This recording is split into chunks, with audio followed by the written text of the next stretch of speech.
एक टाइम की बात है, एक शिवा नाम का एक लड़का था जो बहुत गरीब था और उसको पैसे कमाना सीखना था कि पैसे कैसे कमाए जाते हैं। तो उसने कहीं पे तो भी सुना था कि ट्रेडिंग से पैसे कमाए जाते हैं। तो वो जानना चाहता था कि ट्रेडिंग क्या होता है, एक्चुअल में फॉरेक्स ट्रेडिंग क्या होता है। तो उसने गूगल पे सर्च किया कि फॉरेक्स ट्रेडिंग क्या होता है, बट वहाँ पे बहुत सारे कोर्सेस आ गए और गूगल पे जो भी इंफॉर्मेशन थी वो बिखरी पड़ी थी। तो उसको कुछ समझ नहीं आया, बट जो भी कोर्सेज थे वो बहुत ज़्यादा महंगे थे। $1000, $2000, मतलब 50-50 हज़ार के कोर्सेज थे और वो अफोर्ड नहीं कर सकता था। तो जो शिवा था वो मन ही मन दुखी हो गया और उसने फिर YouTube पे थोड़ा सा सर्च किया तो उसको एक चैनल मिला इलाइट स्नाइपर्स का। तो इलाइट स्नाइपर्स ने एक नई सीरीज चालू की थी जिसमें professional forex trading course free में बताया जा रहा था। तो उसने फिर उठा लिया नोटबुक और पेन और बैठ गया, चलो अब तो देखते हैं, फ्री में मिल रहा है इतना बढ़िया कोर्स तो चलो मैं भी देखता हूँ। तो शिवा गया और उसने वीडियो स्टार्ट की।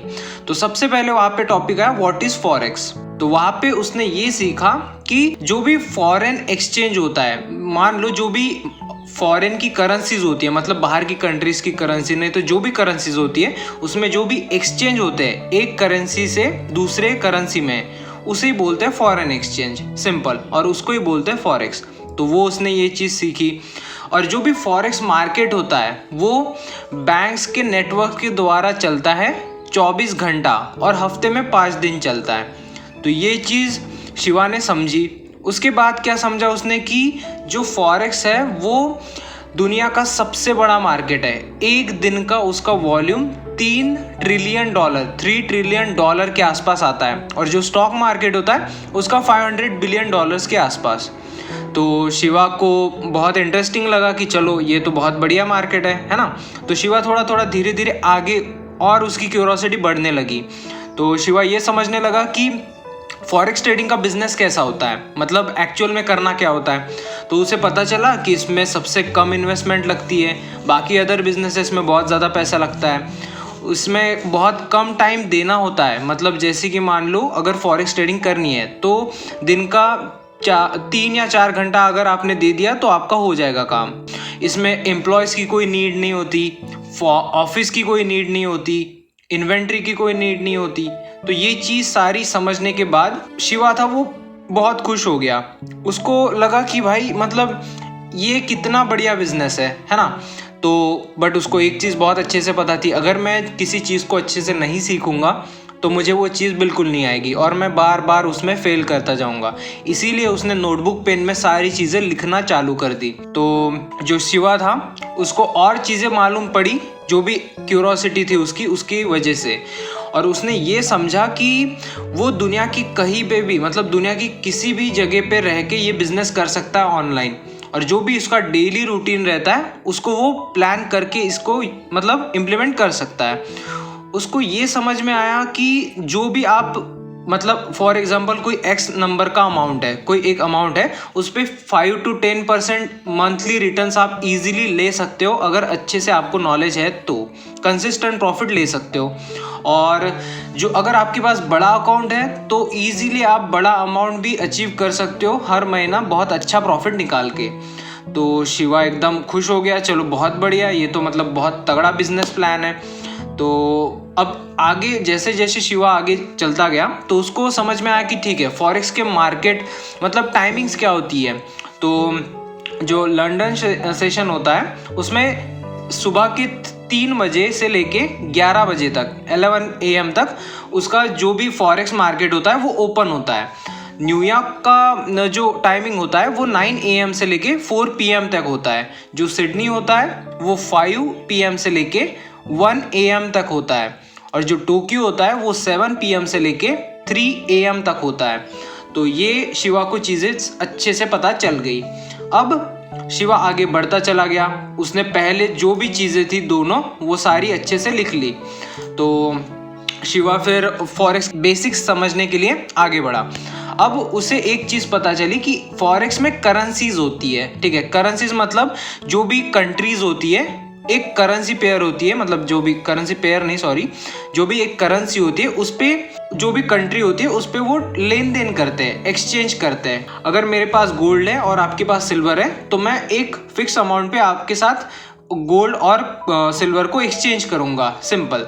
तो यहाँ पे जो शिवा था उसको ये चीज़ समझनी थी कि मतलब सारी करेंसी पेयर्स और मोस्टली कौन से यूज़ होते हैं। तो उसको ये चीज़ पता लगी कि यूरो होता है, EUR उसका मतलब 3 लेटर कोड होता है। तो यूरो का EUR है, USD का US डॉलर जिसे बोलते हैं, GBP ब्रिटिश पाउंड है, JPY जापानीज यंग है, CHF स्विस फ्रांस है, AUD ऑस्ट्रेलियन डॉलर है, CAD कैनेडियन डॉलर है, NZD न्यूजीलैंड डॉलर है।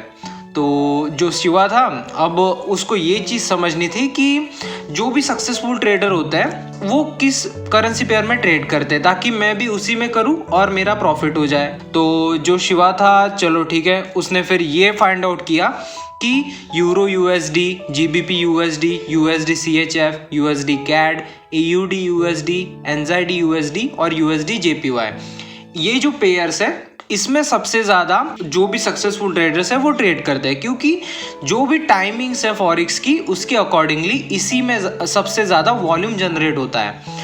तो मतलब जो शिवा था वो दिमाग लगा रहा था कि अभी से प्लानिंग लेके चल रहा था कि प्रॉपरली बाद में वो प्रॉफिटेबल कैसे होगा, है ना। और जो अदर करेंसी पेयर्स थी उसने उसको स्किप कर दिया, क्योंकि वो इतनी कुछ खास नहीं थी, वो जो नॉर्मल है जनरल नॉलेज के लिए उसने रख दिया। तो अब आगे बढ़ता गया। फिर शिवा को ये चीज़ मतलब शिवा के मन में बहुत ज़्यादा क्वेश्चंस आ रहे थे कि मान लो चलो ठीक है, ये करेंसी के बारे में समझ गया, बट ये करेंसी पेयर्स में क्यों होती है। ठीक है, शिवा के दिमाग में ये चीज़ आई कि करेंसी पेयर्स में क्यों होती है, सिंगल क्यों नहीं हो सकती। मान लो जैसे रिलायंस का स्टॉक है, नहीं तो फिर कोई MRF कंपनी है उसका स्टॉक है, नहीं तो कुछ भी कोई भी कंपनी ले लो, गूगल, टेस्ला, कुछ भी ले लो, ठीक है। तो उसका सिर्फ एक ही नाम होता है, इसमें पेयर में क्यों होता है। तो देखो लॉजिक सिंपल है। जो शिवा था उसने ये फाइंड आउट किया कि एक जो करेंसी होती है जब दूसरी कंट्री में जाते हैं तो मतलब नॉर्मली कैसे कि मान लो अभी मेरे पास 1 यूरो है, 1 यूरो है, ठीक है, तो उसकी जो प्राइस होगी वो US डॉलर में कितना होगा, 1.6369 होगा। और यूरो जो होता है वो उसे बेस करेंसी बोला जाता है, और जो USD होता है उसे कोड करेंसी बोला जाता है। और इसमें अब जैसे यहाँ पे देख लो, ये जो करेंसी पेयर है, तो यहाँ पे यूरो जो फर्स्ट है उसे बेस करेंसी, बेस, और USD कोड करेंसी, इसे हमेशा याद रखना। तो अब जैसे देखो यहाँ पे 1 यूरो इक्वल्स टू क्या होगा, 1.6369 USD होगा, मतलब डॉलर होगा। तो ऐसे आपको ये समझना है। और अब ये जो डेसिमल पॉइंट है 1 पॉइंट, तो पॉइंट के बाद की जो 4 वैल्यूज है, जो चौथे नंबर की वैल्यू होती है, मतलब वैल्यू तो नहीं बट जो चौथे नंबर की प्लेस होती है, डेसिमल प्लेस होती है, उसे पिप कहा जाता है, पिप। अब पिप क्या होता है मैं आगे जाके बताऊंगा आपको। और जो 5th पोजीशन होती है उसको फ्रैक्शनल पिप बोला जाता है, फ्रैक्शनल पिप।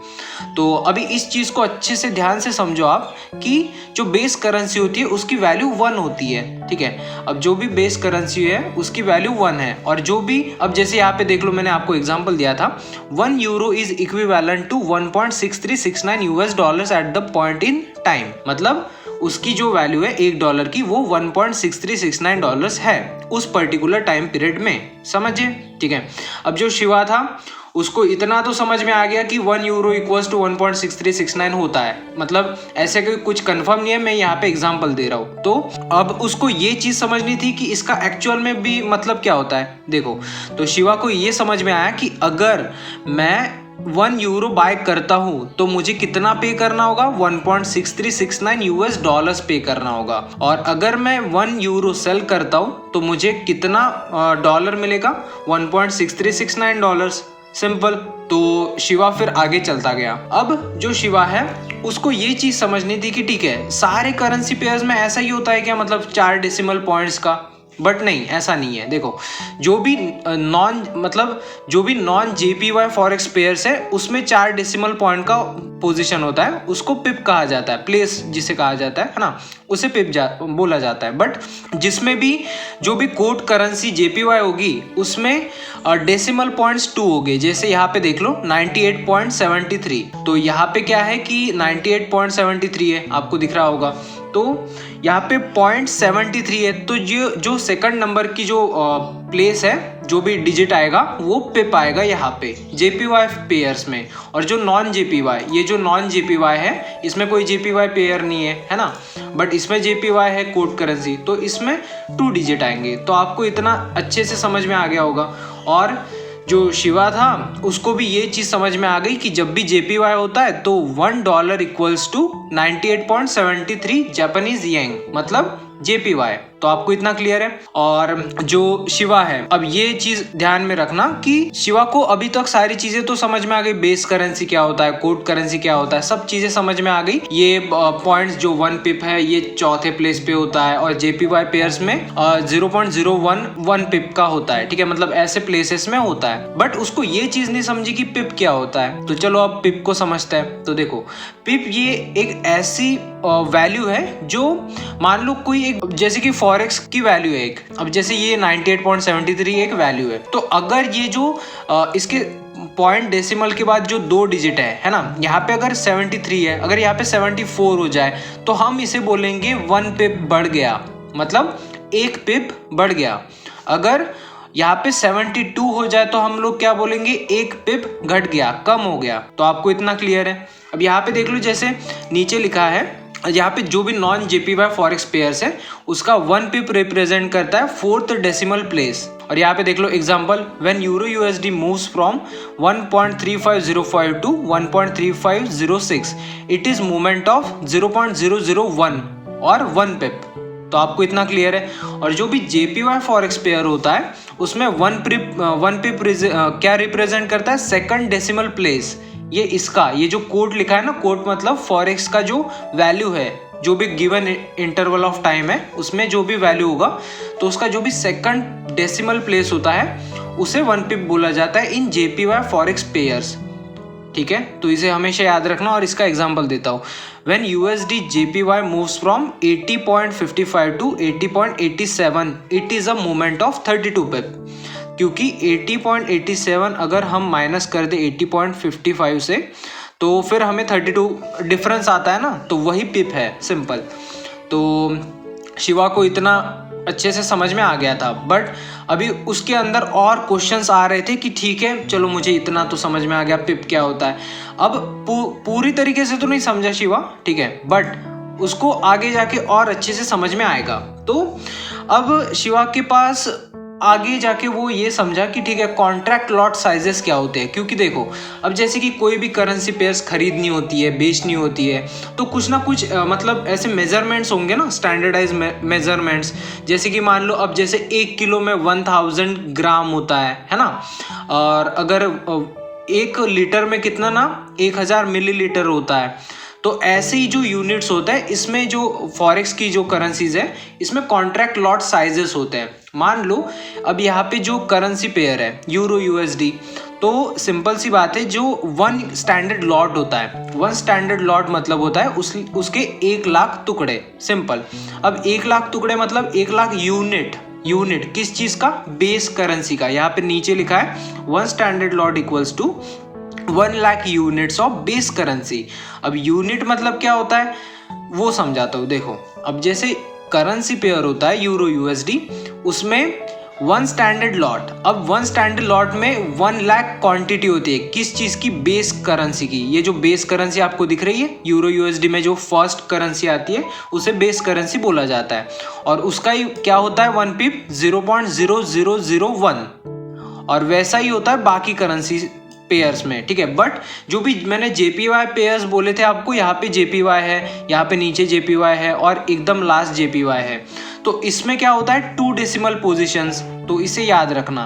और यहाँ पे भी क्या चीज़ है, 1 स्टैंडर्ड लॉट मतलब 1 लाख USD डॉलर। यहाँ पे USD JPY का अगर मैं एग्जांपल बताऊँ तो 1 स्टैंडर्ड लॉट क्या रिप्रेजेंट करता है कि 1 लाख डॉलर यहाँ पे खरीदना, सिंपल। तो अब मैं आगे जाके और अच्छे से समझाऊंगा कि शिवा को क्या चीजें नहीं समझी है। तो अभी देखो आगे, तो यहाँ पे देख लो, एक स्टैंडर्ड लॉट में 1 lakh units of base currency होती है। अब मैं इसका एक एग्जांपल देता हूँ कि इसका एक्चुअल मतलब क्या हुआ। तो जब भी हम एक स्टैंडर्ड लॉट खरीदते हैं यूरो यूएसडी का, तो इसका मतलब होता है कि हम लोग क्या खरीद रहे हैं, 1 लाख यूरोस खरीद रहे हैं यूएस डॉलर देके। इस चीज को समझना। अब जैसे स्टैंडर्ड लॉट अगर मैं खरीद रहा हूँ, एक स्टैंडर्ड लॉट खरीद रहा हूँ यूरो यूएसडी का, तो इसका ये मतलब होता है जो बेस करेंसी है इसकी यूरो है, तो उसको मैं 1 लाख मतलब यूरोस खरीद रहा हूँ और यूएस डॉलर दे रहा हूँ उसके बदले। तो ये सिंपल सी चीज है। अब इसके जो अदर लॉट साइजेस के स्टैंडर्ड्स होते हैं, जैसे मैंने आपको बताया था ना, तो ये थोड़ा सा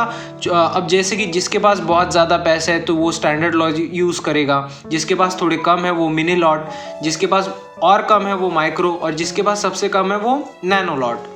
तो यहाँ पे आपको समझ में आ गया होगा, और जो शिवा है उसको भी ये बहुत अच्छे से समझ में आ गया है। तो जो भी मैंने आपको ये स्टोरी बताई, ये आपको अच्छे से कनेक्ट करेगी हर एक चीज़ को, और जो भी डाउट्स थे आपके, वो आपके डाउट्स एक साथ सारी चीज़ों को, सारे पॉइंट्स को कनेक्ट करके आपको याद रखने में भी मदद करेगी। इसी वजह से मैंने आपको ये स्टोरी भी समझाई, और साथ ही मैंने ये फॉरेक्स ट्रेडिंग का नॉलेज भी आपको दिया। तो जो भी आपको अच्छे से समझ में आया होगा, और शिवा कौन है आप जानते ही हो अभी, तो ये कमेंट सेक्शन में मुझे लिखना कि जो भी आपके डाउट्स है और जो भी आपकी क्वेरीज है आप कमेंट सेक्शन में लिखना, और एक हार्ट ज़रूर कमेंट सेक्शन में डालना। तो थैंक यू सो मच। ये वीडियो मैं यहीं पे एंड करता हूँ, और नेक्स्ट पार्ट जल्द ही आएगा।